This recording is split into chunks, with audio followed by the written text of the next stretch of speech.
अस्सलाम वालेकुम स्टूडेंट्स। अब हम नेक्स्ट जो 25 MCQs हैं उसे डिस्कस करने जा रहे हैं और वन बाय वन उसका हम आपको आंसर भी हाईलाइट करते जाएंगे स्टूडेंट। पहले जो फर्स्ट 50 MCQs हैं हम ऑलरेडी डिस्कस कर चुके हैं।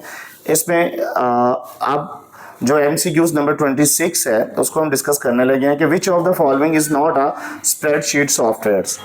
तो इसमें लोटस एक पुराना यूज़ किया जाता था, ये भी MS एक्सेल के लिए ही था। MS एक्सेल उसकी लेटेस्ट फॉर्म है। MS वर्ड ये एक एप्लीकेशन से रिलेटेड यानी टोटली आपकी टेक्सचुअल मैनिपुलेशन इस पे की जाती है और लास्ट पे नन ऑफ दीज। तो इसका करेक्ट आंसर है सी ऑप्शन MS वर्ड। उसके बाद स्टूडेंट्स हम MCQs नंबर 27, 28 और 29 को डिस्कस करते हैं। अब इसमें स्क्रीन में आपको 27 MCQ नज़र आ रहा है जिस पे लिखा हुआ है which of the following is a spreadsheet software. तो इसमें MS वर्ड है, MS एक्सेल है, पावर पॉइंट है और both A and B, but the correct answer is B MS Excel. उसके बाद 28 है MCQs। The intersection of row and column form a cell, pixels, reference are a. तो इस पे करेक्ट आंसर स्टूडेंट्स है आपका cell. Cell is the correct answer. उसके बाद स्टूडेंट इसमें हम MCQ नंबर 29 को डिस्कस करने जा रहे हैं। उसमें है the intersection between a row and column. पहले तो इसका भी सेम आंसर हम एडजस्ट करेंगे cell, beta options. Beta option is the correct answers. उसके बाद student answer number 30 MCQs number a cell at second column, यानी सेकंड कॉलम का यहाँ पे मीन है B, फर्स्ट कॉलम A होता है, and 15 row has a cell address. तो इसमें करेक्ट आंसर बनेगा B15 is the correct answer. इसको हम सेल रेफरेंस भी बोलते हैं, रिलेटिव रेफरेंस भी बोलते हैं और सेल एड्रेस के नाम से भी जानते हैं। अब नीचे जो 31 MCQs है उसमें भी देखें कि which is the correct cell address. यहाँ पर सेल एड्रेस का वर्ड यूज़ किया गया है। तो मैंने आपको बताया हुआ है कि आपका हमेशा कॉलम का एड्रेस पहले और रो का एड्रेस बाद में आता है। तो इसमें जो C ऑप्शन है C5 is the correct answer. उसके बाद students MCQs number 33, the actual working area in Microsoft Excel is definitely a worksheet है। Workbook actually collection of worksheet है। The worksheet is the current sheet where we currently working, यानी where we perform currently working. तो correct option इसकी worksheet है। उसके बाद MCQs number हम 34 को डिस्कस करेंगे स्टूडेंट्स, जिसपे है formula can only be applied. तो इसका करेक्ट आंसर वैल्यूज़ है, क्योंकि जो आपका एक्सेल है ये न्यूमेरिकल एनालिसिस के लिए यूज़ किया जाता है। तो इसके करेक्ट आंसर वैल्यूज़ है, मीन न्यूमेरिकल वैल्यूज़। उसके बाद 34 MCQs है students. 35 which of the following function is use to get a current date. तो करंट डेट के लिए इज इक्वल टू टुडे और ब्रैकेट्स अगर हम लगाएं तो हमारे सेल में करंट डेट अपीयर हो जाएगी। तो इसका करेक्ट आंसर B है, टुडे।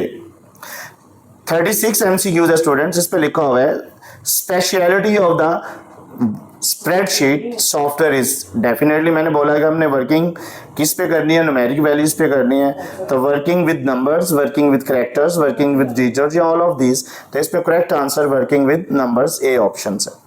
उसके बाद 37 है students, a collections of related worksheet is called. तो डेफिनेटली जब तमाम शीट्स कलेक्ट हो जाती हैं तो वो वर्कबुक की फॉर्म में आ जाती हैं।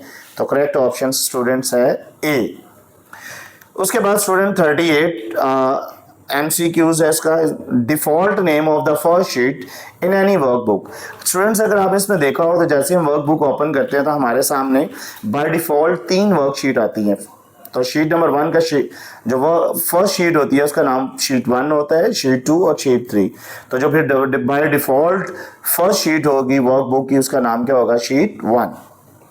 अब इस पे है जी by default 39 number MCQ, by default how many worksheet are present in MS Excel workbook. तो करेक्ट ऑप्शन क्या है स्टूडेंट्स 3, कि बाय डिफॉल्ट इसमें 3 वर्कशीट होती हैं जैसे हम एक्सेल को ओपन करते हैं या स्प्रेडशीट को ओपन करते हैं।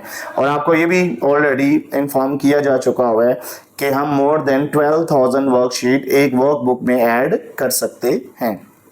उसके बाद है a cell in a worksheet can hold values. Correct options क्या है? A option values. 41 है students, a cell in a worksheets can be in dash states. Definitely जिस पे हम क्लिक करते हैं तो हमारा एक्टिव स्टेट कहलाती है।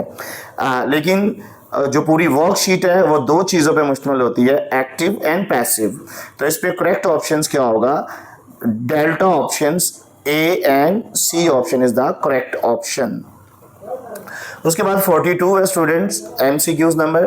तो 42 के अंदर अगर आप देखिए, data can be entered in cell when it is किस स्टेट में हो? एक्टिव स्टेट में हो। Beta option is the correct options. Active cell जिस पे हम वर्किंग कर रहे होते हैं, और बाकी क्या कहलाते हैं? पैसिव सेल्स कहलाते हैं। उसके बाद स्टूडेंट्स 43 एमसीक्यूज है, उसमें हमें selecting a cell with the mouse और arrow keys put in it to dash states. Definitely वो एक्टिव स्टेट में होता है, वो भी जो रेक्टेंगल बना देता है। उसके बाद है जी 44 एमसीक्यूज, जिसपे है कि a bold rectangles borders around a cell in a worksheet indicate. Definitely वो भी एक्टिव सेल ही है, जिस पे हमने क्लिक किया होता है तो वो एक रेक्टेंगल बना देता है उसके सराउंडिंग में। 45 MCQs number, every cell in a worksheet has only commands, address, formula या बॉर्डर्स। यानी every cell in a worksheet has a address. हर एक का अपना एक एड्रेस होता है। Every column and every row in a worksheet has its own address. That is the correct answer, address. 46 students, each cell in a spreadsheet has a unique address. Unique address यानी C options.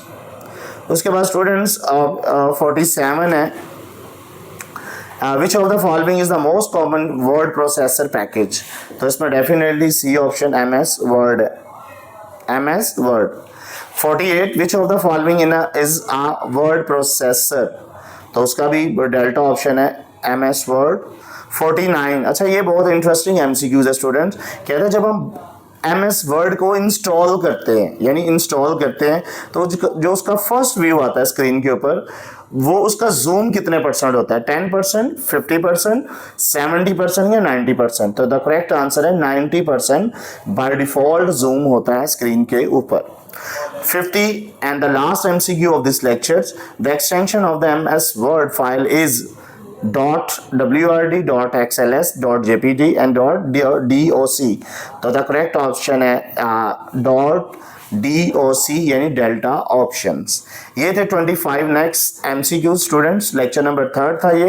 इंशाल्लाह हम next 25 lecture 51 से 75 तक next lecture में इंशाल्लाह दोबारा हाजिर होंगे। टिल देन स्टूडेंट्स, अल्लाह।